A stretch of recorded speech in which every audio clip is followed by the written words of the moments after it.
Friday morning, everybody, day 5. Let's start it off with a sip of coffee and thanks be to God for giving us another day. Today, the final day of fearing the Lord and what that means. And today I want to land right here that knowing and understanding what the fear of the Lord is the foundation for trust. It's the foundation for our faith and believing and trusting in Jesus Christ. It's the foundation as we learn to fear the Lord and knowing that acknowledging His goodness in our life, acknowledging that He is the Almighty God, our Father, is this right here.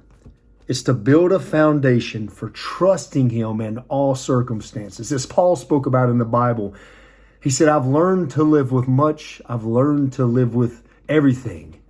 But he knew that he knew that he trusted in the Lord no matter what came his way. Shipwreck, prison, beatings, death. He knew that he had to put his full trust in the Father because of his fear for the Lord. Deuteronomy 5:29 today. Let's look at it. Oh, that their hearts would be inclined to fear me and keep all my commandments always, so that it might go well with them and their children forever. As we learn to fear the Lord, as our relationship grows with our Father and we fellowship with Him, we learn His heart through the Word. We understand what it means to acknowledge His goodness. I think that we start to pass things on down to our children. And these generational curses that you've heard about, and maybe you're living in them right now, you can put a stop to that. How? By how you live your life, how you portray Jesus in your home. How your children see you pray. When your children see you read the Word, they understand it. It is the utmost importance in your life to give God the glory in all circumstances. As it said right there, acknowledging the fear of the Lord is to give Him acknowledgement in circumstances, no matter what goes on, knowing that He will be with you. And when we learn to instruct our hearts and train our hearts to understand that truth, our children start to see it.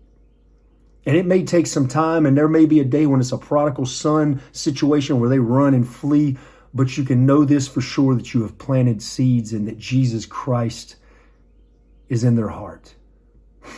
Last verse, and we're going to finish up with this today. Proverbs 3, 5, and 6. And I think I've read it through this week, but it is one that God had just smacked me in the face with a few years back.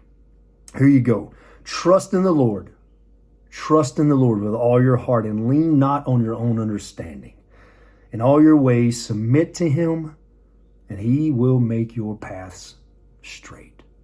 It doesn't mean that that path won't have vines that come in and try and choke you out. But it means that Jesus will walk with you.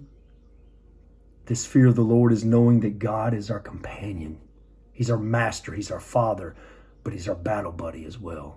As He walks with us down this path, and as there's vines of temptation, vines of hate, vines of anger, vines of bitterness try to come in and trip you up, God's going to be there to chop them down.